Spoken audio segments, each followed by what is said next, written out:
기록적인 집중호우로 교회들의 피해가 늘고 있습니다. 교회들은 피해 복구에 최선을 다하면서도 폭우가 계속될 것이란 예보에 피해가 커지지 않을까 걱정하고 있습니다.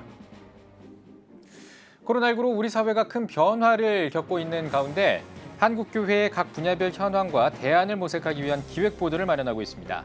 오늘은 포스트 코로나 시대 목회의 방향성에 대해서 전해드리겠습니다. 한국기독교교회협의회가 2020년 한반도 평화통일 남북 공동기도문을 단독으로 발표했습니다. 광복절까지 북측 조선그리스도연맹에서 회신이 오지 않을 경우 31년 만에 처음으로 남북 공동기도문 발표가 중단됩니다.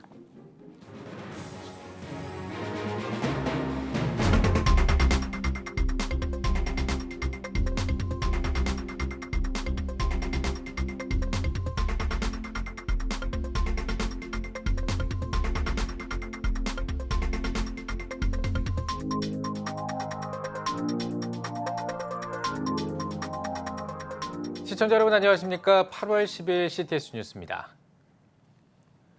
기록적인 폭우가 쏟아지면서 곳곳에서 피해가 끊이지 않고 있습니다. 이 교회들의 피해도 상당히 큰데요. 수해 현장에 다녀온 취재 기자와 함께 이야기 나눠보도록 하겠습니다. 스튜디오에 김인혜 기자 나와 있습니다. 안녕하십니까? 안녕하십니까? 지난 주말에 비 피해가 컸던 충청 지역에 직접 다녀오셨죠? 네, 지난 주말 이 충남 아산 시내를 비롯해서 몇 군데 수해 지역을 돌아봤는데요. 네. 충청 지역은 일주일 넘게 비가 내리면서 이 피해가 컸습니다. 특히 산이나 이 하천 근처의 피해는 더욱 컸는데요. 지난 주말엔 물이 조금씩 빠지면서 응급복구 작업에 박차를 가하는 모습이었지만 또다시 들리는 이 폭우 소식에 지역은 여전히 긴장에 휩싸인 상태였습니다. 이제 화면을 한번 보시고 저희가 조금 소개를 할 텐데요. 네. 이 화면에 나오는 곳은 충남 아산시 송악면 강장리 산 중턱에 위치한 교회입니다. 이곳에는 지난 3일 250mm가 넘는 비가 내렸는데요. 폭우와 함께 발생한 산사태로 교회 목사 부부가 일구는 밭이 흔적조차 없이 사라졌습니다. 또 산사태로 수십 톤의 토사가 건물 1층까지 밀려들어와 걷어내려 하지만 계속된 비로 집안이 약해져 또 산사태가 나지 않을까 걱정인 상태입니다. 더욱이 김원진 목사는 오랜 시간을 들인 끝에 교회 건축을 계획하고 있었는데요. 하지만 이번 폭우로 교회 터가 엉망이 된 데다 재정도 넉넉하지 못해 피해 복구는 물론 건축에도 어려움을 겪고 있습니다. 이야기 들어보시죠. 네. 산사태가 더 나면 그게 좀 걱정이 되고 또 저기 집 새로 건축하는 터위에 축대가 다 그 소사 같은 거 못 이겨가지고 문을 내리면 다시 처음부터 다시 해야 된다는 거. 이제 재정적인 열악함 때문에 자력으로 저걸 건물을 해야 되기 때문에 좀 힘들고 그게 부담되죠. 네, 시내 작은 교회들의 이 피해도 심각했다고 들었습니다. 그렇습니다. 아무래도 지대가 낮은 곳이 많았기 때문인데요. 네. 이 행복이 넘치는 교회 최광홍 목사는 충남 mon양에서 23년째 목회를 하면서 비 피해를 입은 건 이번이 처음이라고 하는데요. 지난 5일 수요 예배를 위해 교회에 왔던 성도들은 그야말로 날벼락을 맞았습니다. 폭우로 외벽이 무너지고 흙더미가 배수로를 막으면서 불어난 이 물이 교회로 쏟아져 들어온 것입니다. 예배당은 물론 식당, 사무실 바닥에 깔려있던 전기 판넬은 망가졌고 천장에는 여전히 물이 새고 있습니다. 이 정상 복구까지는 상당한 시간이 걸릴 것으로 예상돼서 담임 목회자의 가슴은 새까맣게 타들어가고 있습니다. 네. 또 교회 행사가 중단된 곳도 있습니다. 이 아산 사랑스러운 교회인데요. 이 교회는 지난 9일 주일부터 여름 성경학교가 예정돼 있었습니다. 하지만 무기한 연기됐는데요. 왜냐하면 이 지대가 낮다 보니 억수같이 쏟아진 비로 인해서 아동부실을 비롯해 건물 전체가 침수 피해를 입은 겁니다. 한마음으로 청소에 나선 성도들 덕분에 깨끗해지긴 했지만 오래된 건물이다 보니까 방수 시설이 전혀 없었습니다. 사실상 교회 전체를 수리해야 하는 상황인데요. 인터뷰 들어보시죠. 속에는 좀 깨끗해 보일지 모르겠지만은 이 건물 자체가 20년이 넘다 보니까 이 외부적으로 방수 시설이 전혀 안 돼 있어요. 그래서 앞으로도 이제 비가 많이 오게 되면은 또 이런 피해가 있을 가능성이 있기 때문에 이번 기회에 교회를 삥 둘러서 방수 좀 시설을 제대로 좀 하고 싶습니다. 청소하고 치우고 했지만은 그 밑에 그 전기 판넬이 있는데 그 전기 판넬이 다 못 쓰게 되고 그래서 겨울에 저희가 이제 보일러 시설이 없는데 그게 많이 걱정되고요. 앞에서 저 뚝이 무너져 가지고 그거를 이제 공사를 해야 되는데 그것도 이제 어떻게 해야 될지 그런 게 참 안타까운 현실입니다. 네, 영상으로 직접 보니까 피해가 정말 컸다라는 게 느껴지고 그래서 더 안타깝다는 생각도 드는데 교단별로 수해 피해 지원책도 마련하고 있죠. 네, 예장 통합과 합동 감리회 등 주요 교단들은 해당 노회와 연회별로 이 교회 피해 상황을 집계하고요. 지원 대책을 마련하고 있는데요. 예장 통합은 사회봉사부 중심으로 현재 9개 노회, 25개 교회 피해 현황을 보고받고 이 기획 모금 등 구호 사업을 진행할 예정입니다. 네. 수해 복구를 위한 태스크포스 팀을 가동한 감리회는 소속 교회와 성도들에 대한 피해를 계속적으로 집계하고요. 교단 차원의 지원책을 강구할 계획입니다. 네. 비 피해를 입은 교회뿐만 아니라 이재민들이 하루빨리 정상적인 생활로 돌아올 수 있도록 많은 관심과 기도가 필요할 것 같습니다. 김인혜 기자 잘 들었습니다.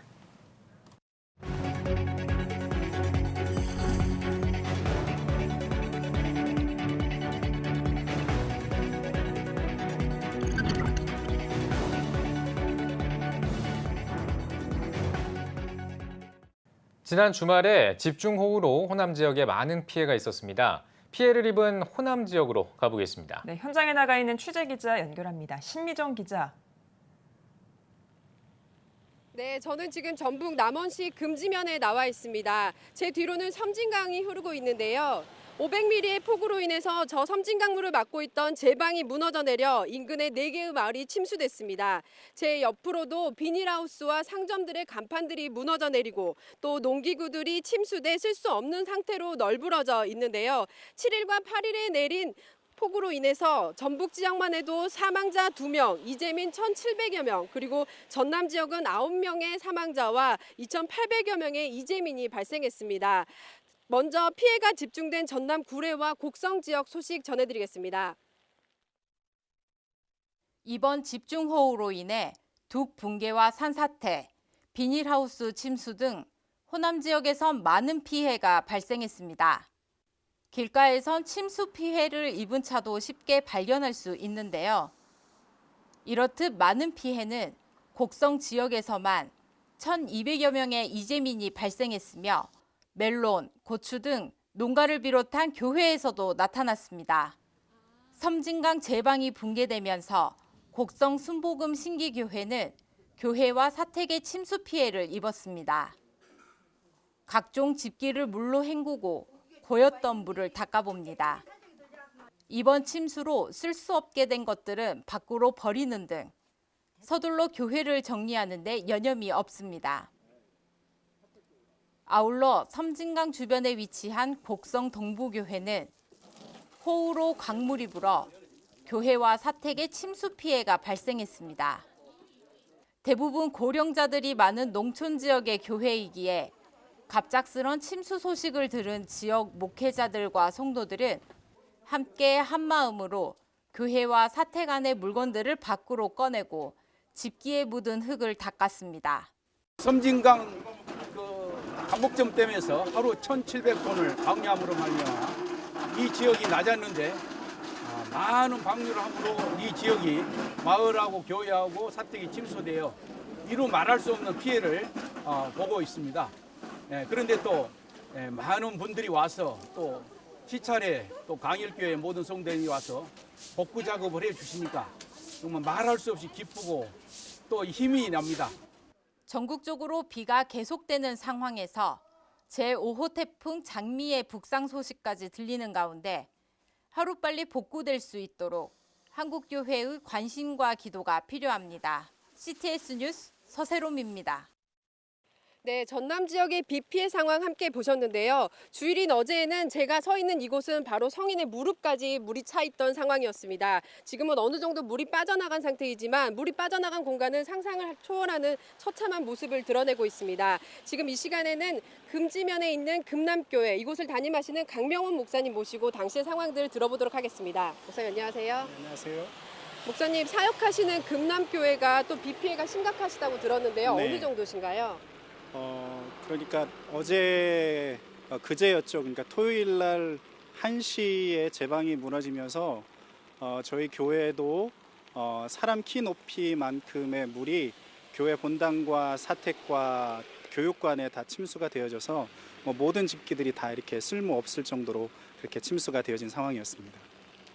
네, 1,000명이 넘는 이재민이 발생할 정도였으니 당시 상황이 어느 정도였는지 감히 상상을 해볼 수가 있는데요. 사실은 이 상황에 계셨으니까요. 목사님께서 경험하신 그 당시 상황들 어땠는지 말씀 부탁드립니다. 네, 그때 제방이 터진 시각이 오후 1시 정도 되는 걸로 알고 있는데요. 오전부터 비가 많이 와서 이제 대피 방송이 계속해서 이제 알려지고 있었습니다. 그래서 저희 마을 분들과 또 저희 교회 성도님들이 몇몇 분들이 이제 대피소로 이동을 하고 있는 상황이었지만 또 저는 또 주일날을 앞두고 있고 그래서 이제 함부로 또 움직이는 것이 좀 부담스러워서 계속 교회를 지키고 있는 상황이었는데 한 1시 정도에 이제 보시는 것처럼 이제 제방이 무너지는 상황이 되어져서 이제 물밀듯이 이렇게 정말 이렇게 물이 덮쳐오는 바람에 어쩔 수 없이 그냥 맨몸으로 이렇게 도망치듯이 나올 수밖에 없는 상황이었습니다. 네. 목사님 지금 그 대피소에 계시다고 들었는데요. 사실은 어제가 또 주일이다 보니까 이런 상황에 대한 참담함이 더하셨을 것 같아요. 네. 사실은 코로나19가 이렇게 계속되어지는 상황 속에서도 저희 교회는 계속해서 이제 주일 예배를 오전에 계속 드리고 있는 상황이었어요. 그래서 저희 교회가 이제 50년이 넘은 역사를 가지고 있는 교회인데 이번에 처음으로 주일 예배를 드리지 못하는 상황이 되어졌습니다. 그래서 참 막 가슴이 아프고 성도들도 많이 이렇게 안타까워하고 그렇게 하고 있는 상황이었습니다. 그래서 아무튼 기도하고 있습니다. 이 일들이 조속히 회복되어 줄 수 있도록 기도하고 있습니다.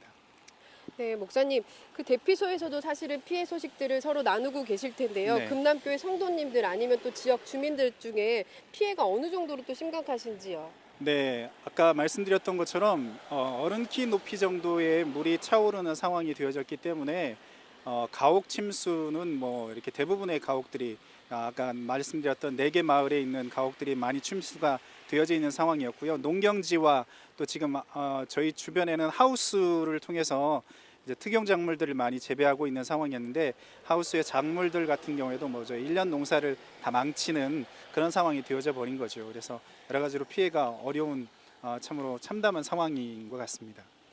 네, 목사님 하루속히 복구가 되기를 더 기도하면서 응원하도록 하겠습니다. 네, 고맙습니다. 이런 상황 속에서도 인터뷰 응해주셔서 감사합니다. 네, 고맙습니다. 오후부터는 태풍 장미까지 북상한다는 소식이 있어서 이곳은 긴장이 역력합니다. 지금은 한국교회 성도들의 기도와 관심 그리고 하나님의 긍휼이 절실해 보입니다. 지금까지 전북 남원에서 호남 지역 집중 호우 피해 소식 전해드렸습니다. 네, 다음 소식 전해드리겠습니다. CTS 뉴스는 8월 한 달 동안 포스트 코로나 시대의 목회와 선교, 교육, 환경 등 각 분야별 현황과 대안들을 고민하기 위한 기획 보도를 준비했습니다. 이번 한 주간 주제는 목회입니다. 오늘은 그 첫 시간으로 코로나19에 따른 목회 사역의 변화와 포스트 코로나 시대의 목회 방향성을 알아봤습니다. 장현수 기자입니다. 코로나19 전국에서도 예배와 각종 사역을 지키기 위해 다양한 방법들을 고민한 한국교회. 특히 감염 확산 심화로 현장 예배가 어려웠던 시기에는 온라인 예배와 드라이브인 예배가 그 대안으로 떠올랐습니다. 전문가들은 코로나19가 공예배에 대한 간절함과 함께 여러 방식의 예배 시도를 가져왔다며 포스트 코로나 시대에 교계에서 새로운 시도들에 대한 의견을 수렴하고 토론해 공예배를 도울 수 있는 방식으로 개발해야 한다고 전했습니다. 특히 온라인 예배에 대한 관심이 높아진 상황에서 코로나19가 종식돼도 교회가 온라인 공간에 대한 관심을 유지하고 지속적인 콘텐츠 제공, 신앙생활 독려 등으로 목회 사역을 강화해야 한다고 강조했습니다. 의사소통의 환경이 많이 달라졌죠. 미디어의 환경이. 뭐 방송이라든지 이런 또 인터넷, 유튜브 등등 이런 변화가 굉장히 많이 왔고 그것에 따라서 사람들의 의식과 세상을 보는 관점도 많이 달라졌어요, 이미. 근데 이번에 이제 코로나라는 이런 상황 속에서 교회가 이거 변해야 되겠구나. 이런 환경을 느낀 것이에요. 인식한 거예요. 예배 외 사역들도 코로나19가 막을 수는 없었습니다. 많은 교회가 부흥회와 기도회, 여름 성경학교 등을 온라인으로 전환하고 신방도 영상통화, SNS 채팅 등으로 실시했습니다. 또 성도들이 사는 집 앞에 구호품 등을 두고 오는 이른바 문고리 신방도 진행했습니다. 현장 목회자들은 포스트 코로나 시대에 비대면성의 심화를 전망하며 가장 작은 단위의 그룹인 가정에서 신앙 관리를 할 수 있도록 교회가 가정사역에 더욱 집중할 필요가 있다고 입을 모았습니다. 또 목회 시스템을 소그룹으로 전환하는 동시에 교회 모임의 시간보다 질을 높여야 한다고 말했습니다. 10번 만나던 성도 이제 한 번밖에 못 만나는 시대가 온 거 아닙니까? 앞으로도 이게 꽤 몇 년 동안 이어질 수 있는 정서가 되지 않았습니까? 그러면 이제는 퀀티티, 몇 번을 더 만나는 것에 아쉬움을 기다리는 것보다는 한 번이라도 왔던 그때의 임팩트 있는 그러한 성도와의 접촉과 권면과 그 시간을 최고로 활용하는 것이 이제 우리에게 필요하고 목사님들에게 그러한 자세가 필요하다 이렇게 생각합니다. 다양한 목회적 대응으로 위기를 극복하고 있는 한국교회. 이제는 코로나19 전국을 넘어 포스트 코로나 시대의 목회를 준비해 나가야 할 시점을 맞고 있습니다. CTS 뉴스 장현수입니다. 한국기독교교회협의회가 단독으로 2020년 한반도 평화통일 남북 공동기도문을 발표했습니다.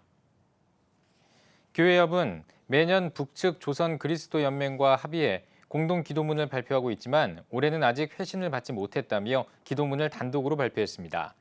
광복절까지 조국련 측에서 회신이 없으면 31년 만에 처음으로 한반도 평화통일 남북 공동기도문 발표가 중단됩니다. 교회협은 예년의 경우 날짜가 임박해 회신을 보내온 적이 있어 아직 연락을 기다리고 있다며 부활절에 이어 광복절까지 기도문 합의가 되지 않는다면 굉장히 안타까울 것이라고 전했습니다. 바른인권 여성연합이 기자회견을 열고 정의기억연대 윤미향 의원을 소환해 회계 부정 의혹을 수사해 줄 것을 촉구했습니다. 바른인권 여성연합은 성명을 통해 정의연 책임자였던 더불어민주당 윤미향 의원이 후원금 횡령 의혹에 반성이나 해결 의지를 보이지 않고 있는 뻔뻔한 모습에 분노를 금할 수 없다고 비판했습니다. 또 검찰은 지난 5월 정의연 회계 부정 의혹에 관해 압수수색을 했지만 아무 결과를 내놓지 못하고 있다면서 윤석열 검찰총장이 신임 검사 신고식에서 한 발언처럼 법의 지배를 실천하길 바란다고 강조했습니다. 이어 정의연 사태에 관해 헌법의 가치를 지키며 철저하게 파헤쳐 대한민국의 정의가 살아있다는 것을 보여주길 바란다며 국민의 바람대로 자유민주주의와 법치주의를 수호하는 검찰 본연의 의무를 충실히 수행하라고 촉구했습니다. 한국기독교 원로목회자재단과 한국기독교 평신도 총연합회가 6회 2020 원로목회자 산타 봉사를 진행했습니다. 봉사에는 원로목회자와 기독교 대표자 55명이 참여해 종로 5가 인근 도로에서 사랑의 선물과 마스크 5만 5천 장을 나눴습니다. 한국기독교 원로목회자재단 신상묵 이사장은 장마와 폭염에 지친 사람들에게 잠시 사랑이라는 폭설로 코로나를 이기고 새로운 세상을 여는 시작이 되길 바란다고 전했습니다. JD 아이디어스가 성도들의 생활 속 코로나 방역을 돕기 위해 코로나 예방 팔찌 300개를 원주 중부교회에 전달했습니다. JD 아이디어스는 한국교회가 코로나 방역과 성도들의 신앙생활을 위해 최선을 다하고 있지만 교회 밖에서의 활동으로 어려움을 겪는 경우가 발생하고 있다면서 성도들의 교회 밖 코로나 방역을 돕기 위해 방역 팔찌를 지원하게 됐다고 말했습니다. 또 교회가 코로나로부터 가장 안전한 공간이 되길 바란다면서 이번 팔찌 지원이 교인들의 신앙생활에 도움이 되길 바란다고 전했습니다. 원주 중부교회 김미열 목사는 교회는 코로나 예방을 위해 정부가 정한 규정 외에도 다양한 노력을 기울여 왔다면서 교회 성도들의 이번 코로나 예방 팔찌 사용으로 지역사회를 위한 한 단계 높은 방역이 가능하게 됐다고 말했습니다. 방역 체험 밴드를 이렇게 또 사용하게 되니까 얼마나 좋은지 모릅니다. 이렇게 또 특별히 공동체에 다수가 참여하는 우리 교회같이 이런 곳에 서비스를 해주니까 얼마나 감사한지 모릅니다. 저희 체크밴드를 사용해서 교회를 오시는 순간 그 외에 나가시는 순간까지도 장소, 시간을 제외하고도 뭐든지 항상 상시 체크할 수 있는 체크밴드가 돼서 코로나를 빨리 조기에 이겨냈으면 좋겠습니다.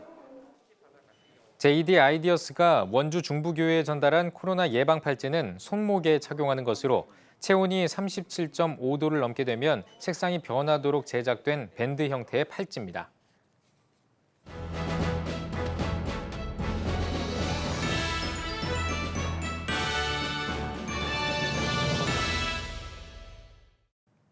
전국 각 지역별 네트워크 뉴스입니다. 나쁜 차별금지법 반대 전북도민대회가 전주 풍남문 광장에서 열렸습니다. 나쁜 차별금지법 반대 전북연합과 전주시 기독교연합회, 전북학부모연대 등 40여 단체가 연합해 열린 대회에서 전주시 기독교연합회 대표회장 배진용 목사는 차별금지법은 성경적 창조 질서를 위배하고 타락하게 하는 악법이라며 성적 지향이나 성별 정체성을 인권이라는 이름으로 합법화해 다음 세대의 가치관을 흔들 수 있기에 강력히 반대한다고 강조했습니다. 또한 시민들에게 차별금지법의 문제점을 설명하고 제정 반대 서명운동을 진행하며 전주 풍남문 광장에서 시청까지 시가 행진을 펼쳤습니다. 대한예수교장로회 순천남로회 여전도회연합회가 순천남로회관에서 67기 학예 단기 교육을 열었습니다. 3일부터 나흘 동안 열린 이번 교육은 코로나19로 인해 온라인으로 진행됐으며 서울 장신대 이재현 교수의 성경 속 심리학, 백충현 교수의 재난과 한국교회 등 7개 강의로 구성됐습니다. 순천 남로회 여전도회연합회는 매년 지방회와 지교회 임원단 세미나 등을 통해 교회 안에서의 여전도회 역할을 교육하고 영적 성장을 돕고 있습니다. 천안시 기독교총연합회가 희년 기념대회 개최에 앞서 준비 모임을 가졌습니다. 천안 지역 교회 연합을 위해 지난 1971년 시작된 천안시 기독교총연합회가 올해로 50주년을 맞아 희년 기념대회를 준비합니다. 준비 모임에선 희년 기념대회를 위한 예배와 행사에 대한 구체적인 진행 방향을 논의하는 시간을 가졌습니다. 행사는 오는 10월 22일부터 23일까지 천안중앙교회에서 열릴 예정이며 희년을 기념해 500명이 생명나눔 헌혈 챌린지에 동참할 계획입니다.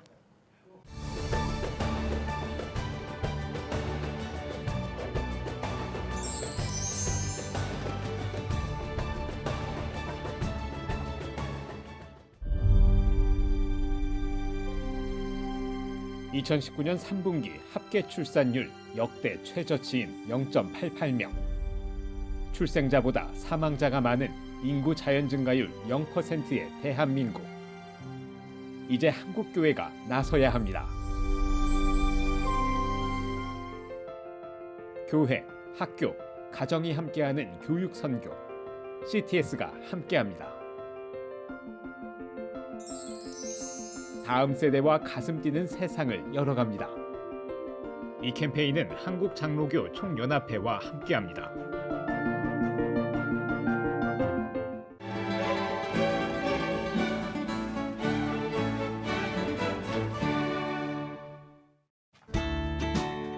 내일은 전국이 흐리고 비가 오겠습니다. 아침 최저 기온은 24도에서 26도, 낮 최고 기온은 25도에서 32도가 되겠습니다.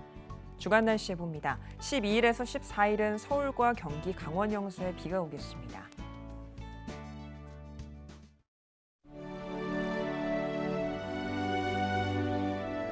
백만인 기도운동에 새롭게 참여하신 분들입니다.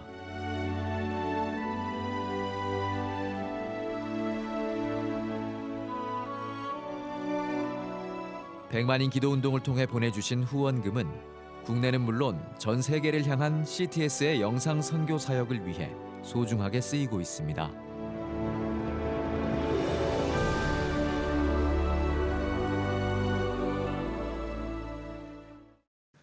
CTS 뉴스 오늘 순서 여기까지입니다. 시청해주신 여러분 고맙습니다.